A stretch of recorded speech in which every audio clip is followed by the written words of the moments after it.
Selamat siang Bapak, terima kasih atas waktu dan kesempatan yang diberikan kepada saya. Saya atas nama Ipendi Supardi dengan NIM 1803030062. Pada kesempatan ini, saya akan memaparkan makalah berupa review buku dengan judul buku Gerakan Koperasi yang ditulis oleh Richard Williams. Baik, untuk mempersingkat waktu, maka langsung saja kita ke bab 2, yaitu di bagian pembahasan. Yang pertama, sejarah dan teori dari gerakan koperasi. Koperasi dengan akar Eropa pada abad ke-18 dan ke-19 telah menyebar ke seluruh dunia. Koperasi berbeda dari jenis perusahaan lain dalam beberapa hal. Mereka membutuhkan partisipasi setiap anggota di bawah prinsip satu bagian, satu anggota, serta satu suara, tetapi relatif bebas dari pemerintah dan intervensi luar lainnya. Inti dari koperasi adalah mendistribusikan barang dan jasa secara lebih adil di antara semua anggotanya, bukan untuk mengumpulkan kekayaan bagi pemilik dan pemegang saham. Mereka mewakili globalisasi yang lebih ideal, demokratis, serta fungsional. Yang kedua, membandingkan kerjasama, persaingan, dan upaya individu. Dalam beberapa studi berbasis psikologis, upaya individu terbukti lebih berhasil daripada kerja kelompok dalam pengaturan tertentu. Berbagai gaya interaksi kelompok harus dipertimbangkan dalam setiap pengaturan yang bertujuan membandingkan perilaku kelompok dan individu. Tentu saja, kerjasama bisa gagal ketika nilai dan tujuan tidak jelas atau ketika proses kelompok dirusak. Faktanya, tinjauan independen literatur kerjasama atau persaingan oleh Johnson dan literatur individu atau kelompok oleh James Davies menyimpulkan bahwa persaingan sebenarnya dapat menjadi penyebab utama kegagalan kelompok. Penelitian genetik baru-baru ini tentang hipotesis gen altruisme atau gen kooperatif masih dalam tahap awal. Bahkan jika faktor-faktor genetik seperti itu ada, hanya akan menjadi satu faktor di samping banyak faktor sosial budaya yang banyak diteliti. Semua faktor tersebut dapat mempengaruhi produktivitas, prestasi, kualitas penalaran, dan pembelajaran. Namun tampaknya pendekatan kooperatif telah terbukti sangat efektif dalam menghasilkan yang diinginkan dalam berbagai macam pengaturan tugas. Dalam semua kasus, kerjasama terbukti berkinerja lebih baik daripada persaingan atau upaya individu. Studi ini juga menunjukkan bahwa persaingan tidak seefektif kerjasama dalam menghasilkan motivasi atau insentif, tingkat kemampuan mata pelajaran, atau dimasukkannya beberapa studi berkualitas rendah. Berpaduan antara kondisi kooperatif, kompetitif, dan individualistis tidak dapat dibuktikan melalui melampaui kerjasama murni. Yang keempat, kerjasama dan keuangan mikro di Asia Tenggara dan Oceania.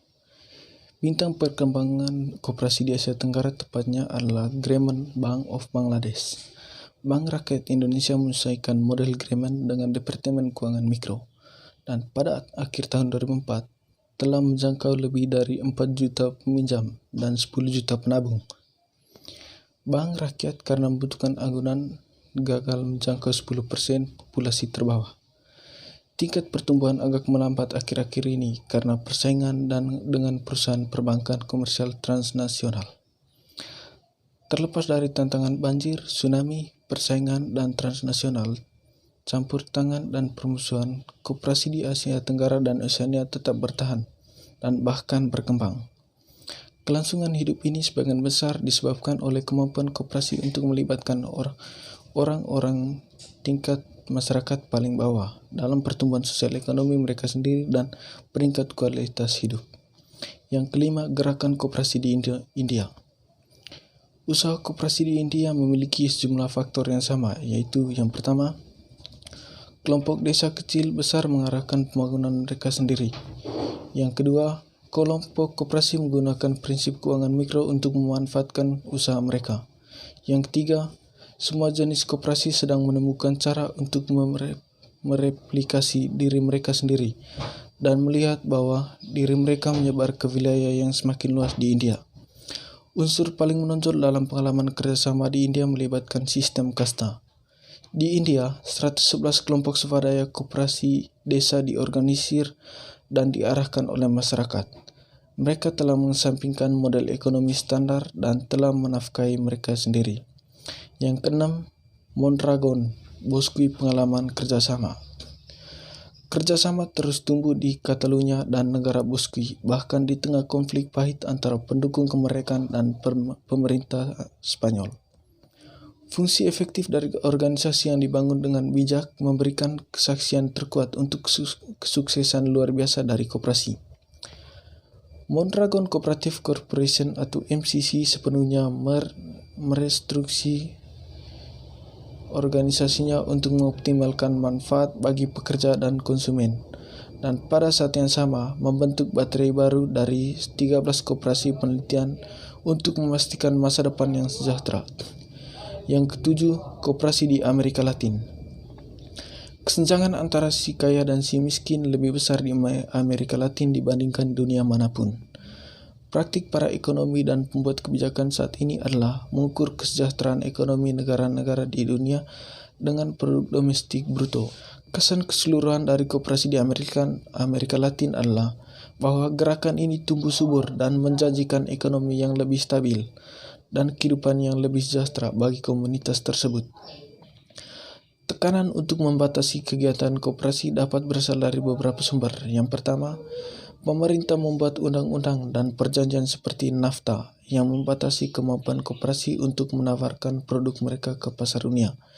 Yang kedua, pasar modal yang menimbulkan hambatan untuk penerapan yang paling efektif dari kerjasama.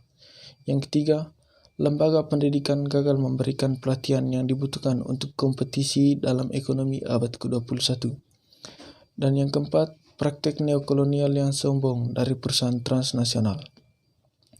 Tekanan-tekanan ini sedang diatasi dengan banyak cara kreatif oleh orang-orang yang berpikir kooperatif, baik di negara yang disebut negara berkembang maupun negara maju.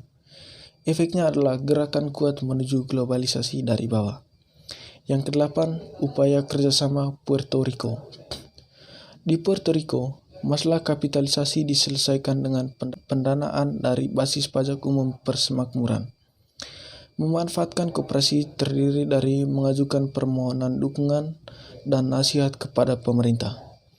Selalu ada perjuangan dalam meyakinkan pemerintah bahwa kebutuhan, tuntunan, dan partisipasi masyarakat semuanya cukup tinggi untuk menjamin dukungan nasional. Dalam sistem ini, selalu ada bahaya bahwa pemerintah akan memberikan tekanan yang tidak semestinya untuk kontrol pengambilan keputusan. Yang kesembilan, apa yang membuat kerjasama bekerja? Jawaban sederhananya adalah sekelompok orang yang menginginkan keberhasilan. Secara universal, faktor terpenting yang mempengaruhi keberhasilan dan kegagalan adalah kapitalisasi yang tepat dan tingkat partisipasi anggota yang tinggi. Cara termudah untuk mengakumulasi modal untuk berbagai koperasi produk adalah melalui keuangan mikro atau bank koperasi. Tingkat partisipasi yang mendekati 100% hampir dijamin dengan cara ini. Koperasi yang berhasil secara konsisten menemukan cara-cara kreatif untuk melibatkan seluruh masyarakat dan programnya. Struktur organisasi berubah dengan tantangan yang sedang berlangsung untuk meningkatkan komunikasi di dalam koperasi antara pekerja dan manajemen, dan antara koperasi dan komunitas. Yang ke-10, cetak biru globalisasi dari bawah. Globalisasi yang didasarkan pada bentuk kompetitif kapitalisme hanya memupuk hubungan neokolonial dengan negara berkembang yang ditandai dengan konflik kekerasan dan perilaku reaksioner kesukuan baik di negara berkembang maupun negara maju. Kerjasama di sisi lain telah menjadikan ekonomi yang berkelanjutan secara lingkungan dan sosial dan juga bahkan global layak bagi ribuan komunitas. Brian Martin dalam analisisnya tentang kekerasan dalam proses globalisasi saat ini menyarankan 5 prinsip dasar untuk jenis ekonomi baru-baru ini. Yang pertama, kerjasama harus menjadi dasar untuk semua aktivitas. Yang kedua, orang dengan kebutuhan terbesar harus mendapat prioritas dalam distribusi penduduk sosial. Yang ketiga, pekerja yang memuaskan harus tersedia untuk semua orang yang menginginkannya. Yang keempat, sistem harus dirancang dan dijalankan oleh orang-orang itu sendiri daripada otoritas atau ahli. Yang kelima, sistem itu harus didasarkan pada non-kekerasan. Seharusnya sekarang sudah jelas bahwa ada alasan yang cukup untuk percaya bahwa jaringan global koperasi dapat mempertahankan gaya hidup yang masuk akal, jauh lebih efektif dari model standar kapitalisme persaingan lari yang mementingkan diri sendiri. Baik, itu saja hasil kerja dari saya. Atas perhatian Bapak, saya ucapkan terima kasih.